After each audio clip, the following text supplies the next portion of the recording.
Boa tarde, é um prazer estar aqui hoje com a Camila Trabuco, uma amiga, parceira da Castelo Branco. É um prazer recebê-la. E estamos aqui inaugurando nossa primeira edição do podcast da Castelo Branco, onde vamos trocar ideias, vamos afunilar mais conhecimento. Sim.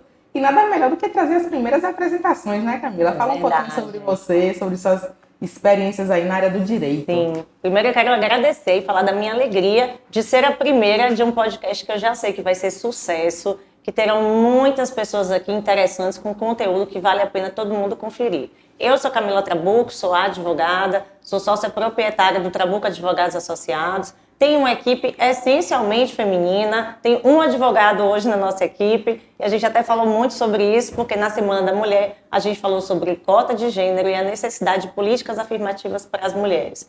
Nós atuamos tanto no direito trabalhista, direito empresarial, direito civil, e estamos prontos para trazer muito conteúdo aqui para vocês também.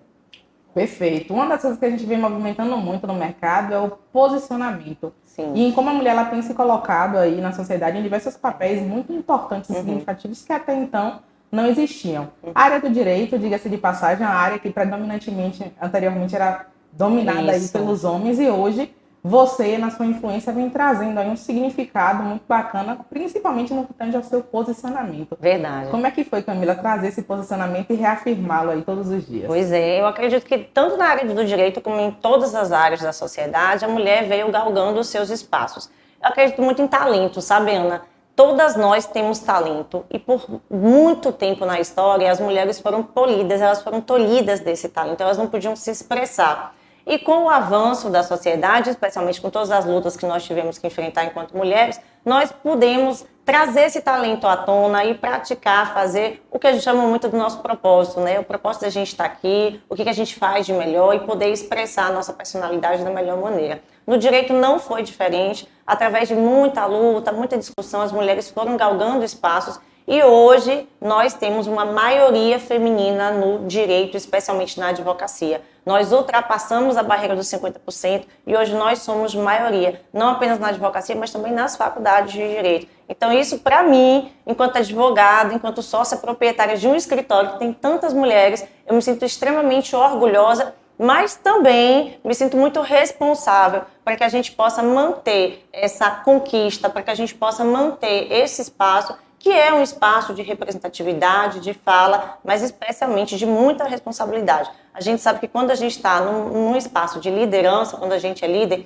a gente está inspirando muitas pessoas. E isso também traz um peso e faz com que a gente tenha que ter, sim, muito mais cuidado, muito mais responsabilidade, fazer com que a gente mantenha as nossas conquistas, que eu acho que isso também é muito importante. Perfeito. E você falou aí sobre o peso da responsabilidade. E a mulher carrega isso de uma forma muito notória. Né? Embora ela galgue aí algumas posições, como você citou, no direito, que é uma ferramenta da justiça, a gente na contabilidade busca ser uma ferramenta da tomada de decisão para que os negócios possam evoluir. Sim. E isso de fato gera para a gente, porque no quesito geral e tradicional, a mulher ela não nasceu só para o trabalho, né? Imagina. Ela nasceu para muita coisa. A gente tem falado muito sobre o trabalho de cuidado.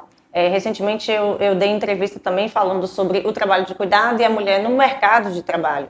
E assim, apesar dos esforços que nós temos, apesar de a gente estar o tempo inteiro se especializando, se educando, aumentando o nosso leque de informações e conteúdo, o trabalho de cuidado, de criar os filhos, de criar todos os mecanismos de cuidar da casa e até mesmo depois de cuidar dos pais na velhice, quando o tempo passa, ele ainda é feminino. Então, nós, na verdade, nós temos essa responsabilidade de nos mantermos, de evoluir onde a gente está, mas também de cuidar do que sempre foi nosso, que é o trabalho de cuidado. E eu chamo a atenção ainda que esse é um trabalho que muitas vezes ele passa invisível, né? O trabalho que ele não é remunerado, ele nem é entendido como trabalho ainda, mas hoje o direito, ele já avançou, já entendeu que esse papel é um papel essencial para a sociedade. Porque, afinal de contas, os homens, os grandes homens que também estão ocupando espaços, eles foram criados por quem? Na maioria das vezes por suas mães, por suas avós, por suas tias. Então, foi uma mulher que participou ali da vida dele.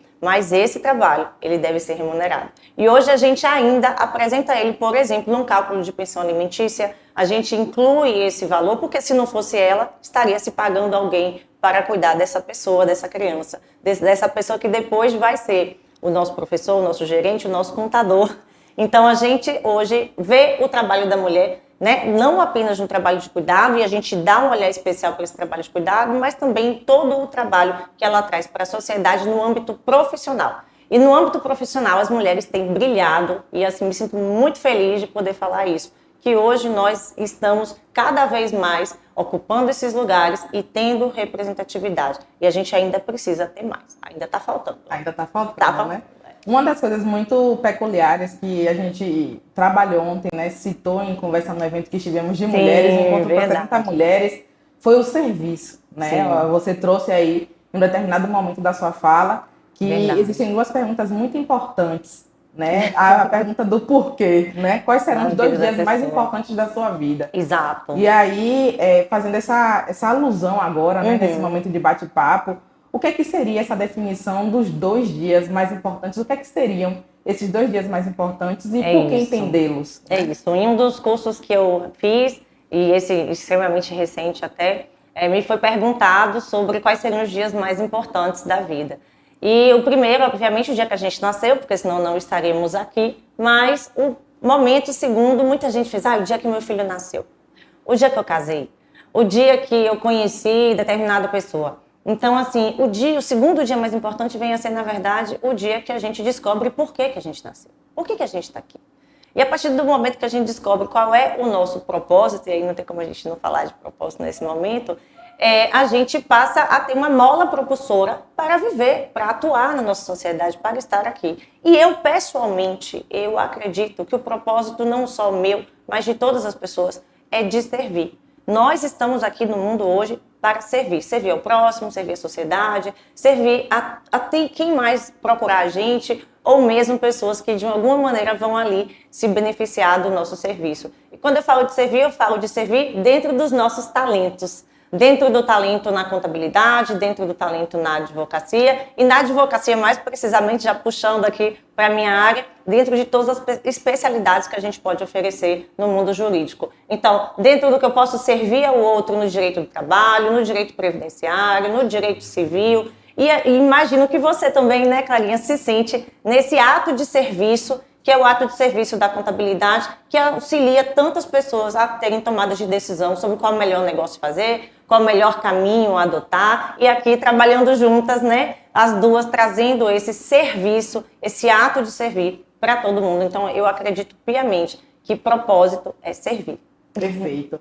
E eu gosto de trazer essa pauta do propósito, dessa pauta do servir, porque eu digo que, particularmente, o que eu sirvo hoje no meu trabalho faz parte do que eu sinto como propósito de vida. É isso. E acredito que você também. E quando a gente traz isso como essa mola propulsora, de fato a gente vai fazer um diferencial. A gente não vai ser só uma contadora, a gente não vai ser só uma advogada. A gente vai ser a advogada que resolve problemas que ninguém conseguiu resolver antes, porque a gente atingiu um mundo que ninguém conseguiu atingir antes. Verdade. Né? Verdade. Então esse propósito hoje no trabalho funciona muito para as mulheres porque elas buscam entender o tempo todo o sentido. Sim. Se elas estão no casamento, elas vão estar se perguntando qual é o sentido daquilo, como melhorar. Perfeito, se é no trabalho, as mulheres vão estar sempre se perguntando, poxa, como é que eu posso fazer aquele trabalho para sair melhor? Né? Então, a mulher ela tem essa particularidade de dar um toque especial. É com um cuidado, né, Clara? Um cuidado maior, como se a gente se preocupasse com mais detalhes. O dia da mulher do meu escritório, e eu levei uma profissional, uma maquiadora, a Érica, maravilhosa, inclusive, e ela falou também sobre a questão da beleza, da imagem,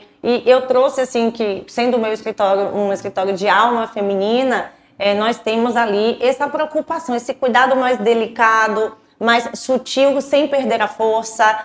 Eu falo, né, a mulher é uma força suave que move o mundo. E nós somos tudo isso. E a gente se preocupa com tudo isso, no detalhe, no acolhimento, em ter empatia no olhar do outro, em pensar o que é que o outro realmente está precisando profundamente. Então, eu acredito que esse olhar feminino para o mundo, ele faz uma diferença, assim, enorme. Significativa. Significativa. E hoje a gente tem percebido muito isso, né? Porque hoje a gente vai atender o cliente, engraçado, a contabilidade, né, na visão das pessoas, foi feita para dar números, balanço patrimonial, né, gerenciar dados. E hoje a gente atinge primeiro a parte psicológica e emocional do cliente. A gente entende que se o cliente ele não tiver equilibrado emocional e psicologicamente, ele não vai conseguir gerir bem o negócio, gerir bem a família. Verdade. Aquela coisa, né? Antes do CNPJ, existe um CPF. Isso. E se o CPF não estiver bem, ele não consegue gerenciar o CNPJ de uma maneira bacana.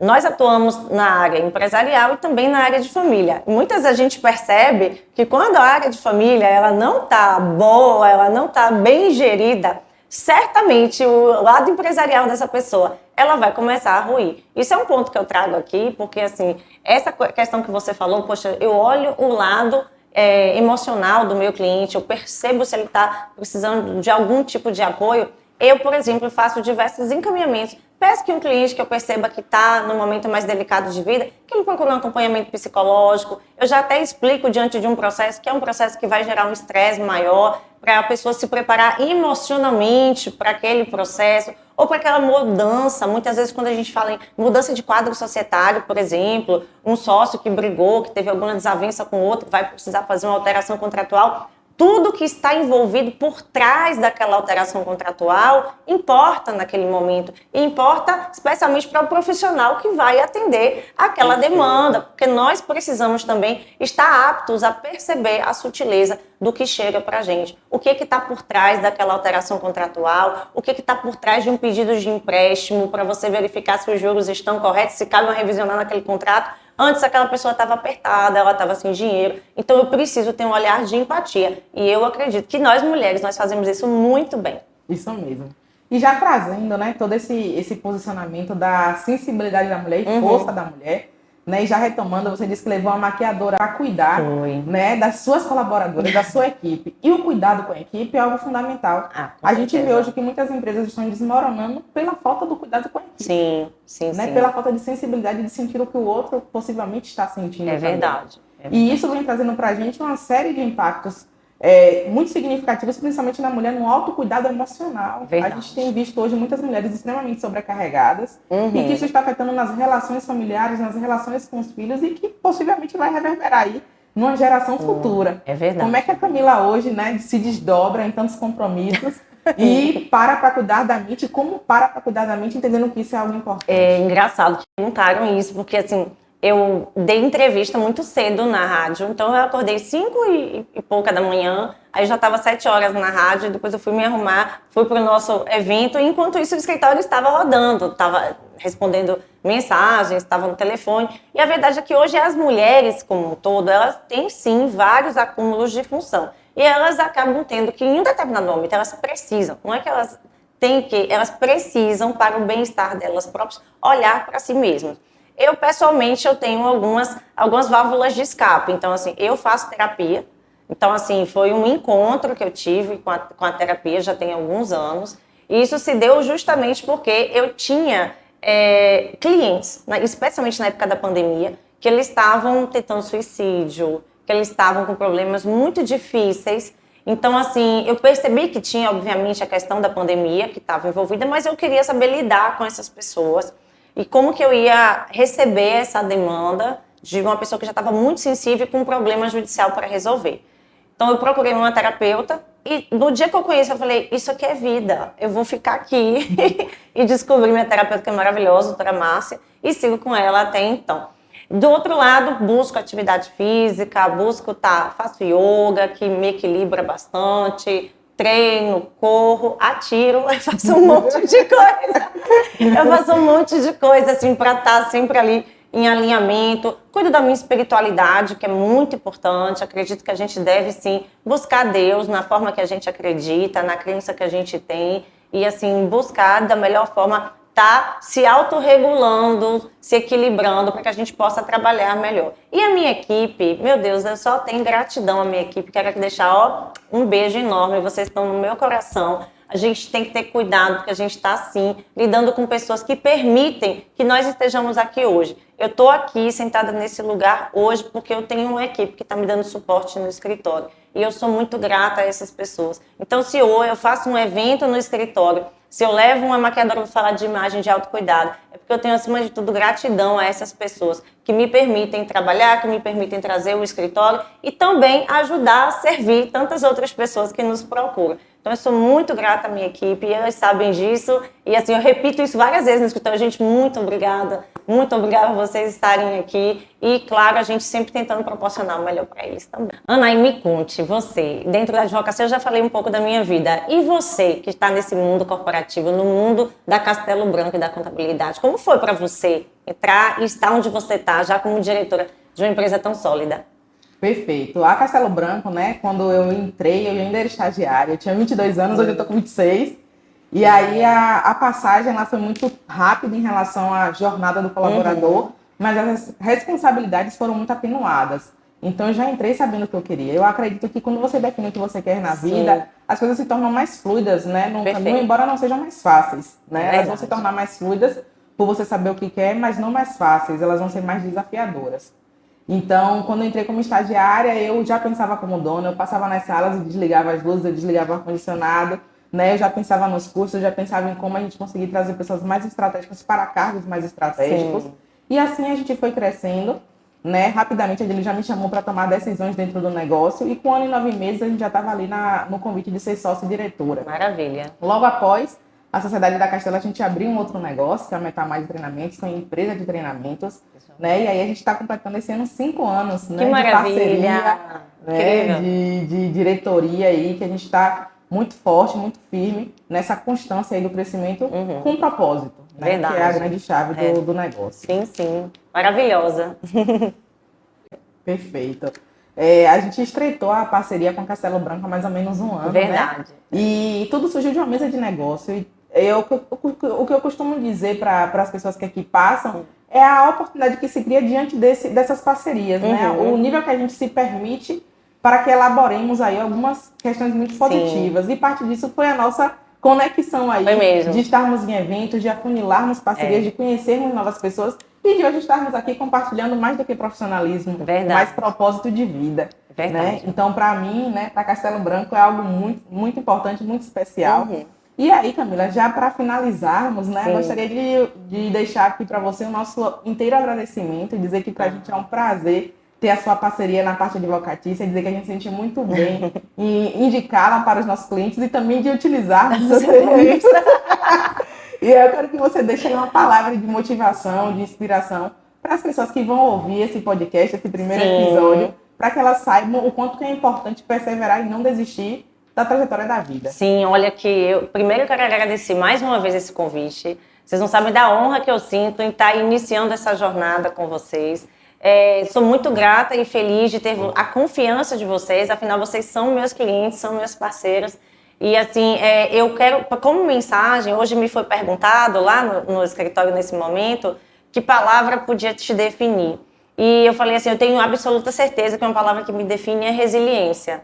Porque independente do que aconteça, independente da dificuldade que eu vá passar, eu tenho certeza que eu vou seguir resiliente. E se cair, eu vou levantar e eu vou continuar e as coisas vão acontecer. Então, assim, eu quero deixar para vocês, não perca nenhuma oportunidade na vida. Deus não coloca nada à toa no seu caminho. Então, se você teve uma oportunidade, agarre, se dedique. Se aquilo também, apesar da sua dedicação, foi embora, deixe ir, porque talvez não seja aquilo melhor para você, mas se mantenha resiliente. Se cair, levante. Siga trabalhando, porque o resultado, ele é certo e ele vem.